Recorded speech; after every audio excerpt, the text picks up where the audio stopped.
I'm Assistant Editor Jamie Elfman, filling in for Kim Schmidt, who is on the road in Canada this week. Welcome to On the Record. Here's a look at what's currently impacting the ag equipment industry.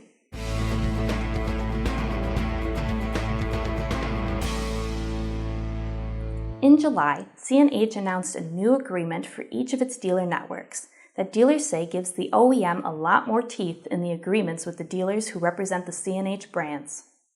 According to legal counsel Siegfried Baum, who represents Western Equipment Dealers Association and NAIDA, the contract represents several significant departures. Because case dealers have not signed new forms of agreements since the mid-1990s, the changes are more dramatic for case ag and construction dealers than on the New Holland side. CNH will ask dealers to sign the new agreements in connection with ownership transfers, location changes, product line additions, and have all dealers on the new contract by 2016.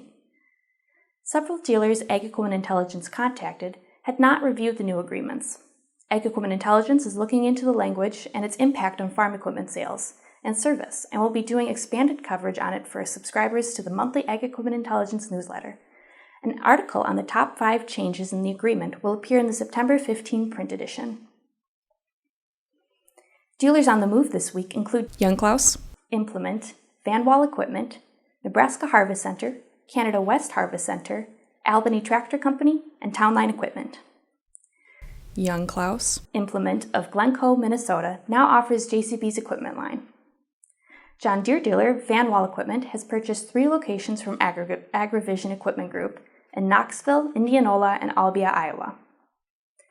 The newly rebuilt Kloss dealership, Nebraska Harvest Center, is now open for business in Wayne, Nebraska, after being destroyed nearly 2 years ago by a tornado. A new Kloss dealership, Canada West Harvest Center, has opened a permanent location in Emerald Park, Saskatchewan, with a second interim location opening in Saskatoon. 8-store John Deere dealer, Albany Tractor Company, has opened a new store in Flint, Georgia, and has changed its name to Flint Equipment Company. Kubota dealer, Townline Equipment of Plainfield, New Hampshire, acquired Giddings Manufacturing of Pittsford, Vermont. Rabobank released a report in August on the impacts and implications on agriculture of an appreciating U.S. dollar.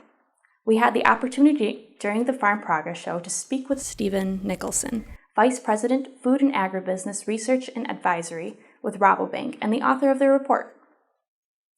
He discussed how the high dollar relates to commodity prices and what that ultimately means for farm equipment sales. Here's what he had to say. If you look at the dollar right now, the dollar is trading at 94, 98 area if you look at the U.S. index. And if you look at a long-term average of that index from 1980 today, and take the average of the daily closes, it's 98. So the dollar's kind of returned to its whatever's normal anymore, but sort of an average. And the last several years have really been the aberration, which is why we've seen high commodity prices and U.S. commodities being well financed. The other thing is the dollar's appreciated because investors are looking at the dollar for 2 things. One is a stability, economic and political stability, which is what we have in the U.S., and also the fact is that the investors are looking to the Federal Reserve saying, okay, we're going to increase interest rates, so we want to invest in the dollar because that's where the money's going to be. The impact on commodities and talking about where are we going next, we're in probably a 2 to 3 year cycle of down commodity prices, assuming normal weather and all those things that we always assume, and it's going to be tight margins for farmers. That's going to translate for equipment folks, a tough 2 or 3 years at least. We all know that the high commodity prices the last several years have been a boom to farm machinery folks, and a lot of new equipment sold. Used equipment was valuable, and now we've seen gone the other direction. So we've gone, I hate to say boom to bust, but we're kind of in the trough of that. Now here's Associate Editor Ian Gronow with the latest from the Technology Corner.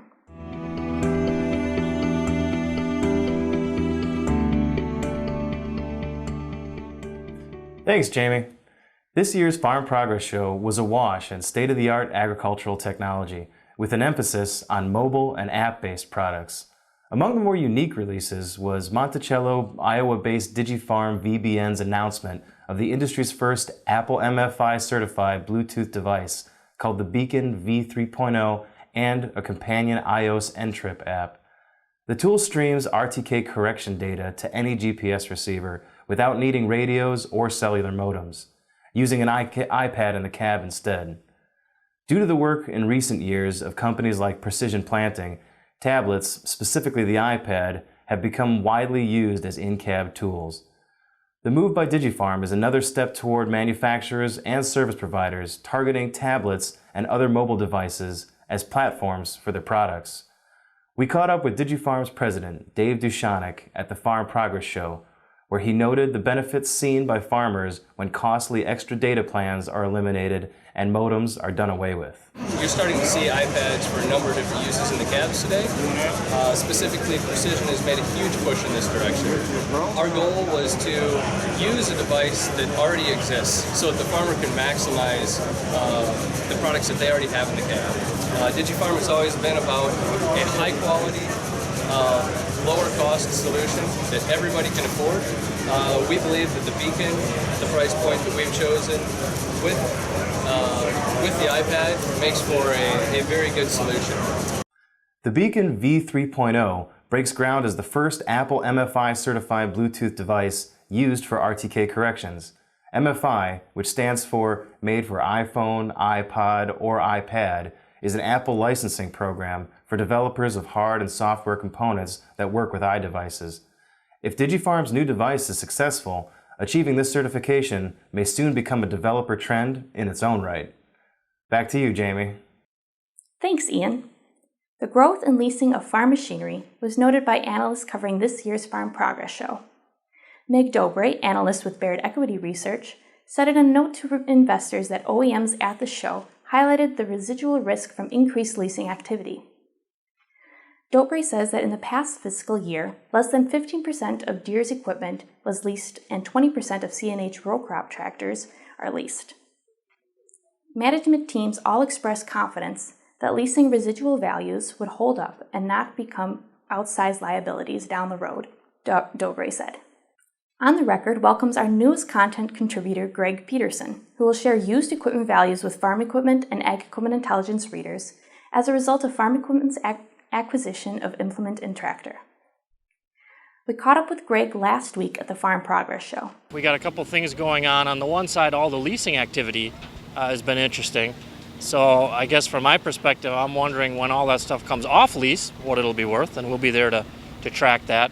What we've seen on the auction market, going back a year ago, we started to see in August of 2014 some pretty aggressively softening auction prices on the large late model items. So, 1 to 4 year old stuff in particular, 4-wheel drive tractors, 300 horse, 24, 48 row planters. Some of that is solidified here in 2015. Like the combine market, I think has got a little bit better. We're struggling maybe to find some footing there, maybe finally seeing that. And then the challenge areas that we see in terms of soft auction prices would be the 24-row planters have been pretty tough this year with the supply and demand issue out there. Sprayers, issues there. But again, what we do is just track day by day. So even while that's happening, we see other trends, so like livestock-related equipment, mid-horsepower used tractors, very active bidding there, much stronger auction prices. And now from the Ag Equipment Archives. In 1946, John Deere introduced the world's first wire-tied baler, the 116W. This new baler cut the manpower required to bale hay from 2 to 4 men down to just the tractor operator, allowing more farmhands to help collect the bales from the field. An estimated 3,500 were produced in its first year, but all were recalled to modify the wire tying system. We always welcome your feedback. If you have any comments or suggestions, you can send them to jelfman@lespub.com. Thanks for watching. We'll see you next time.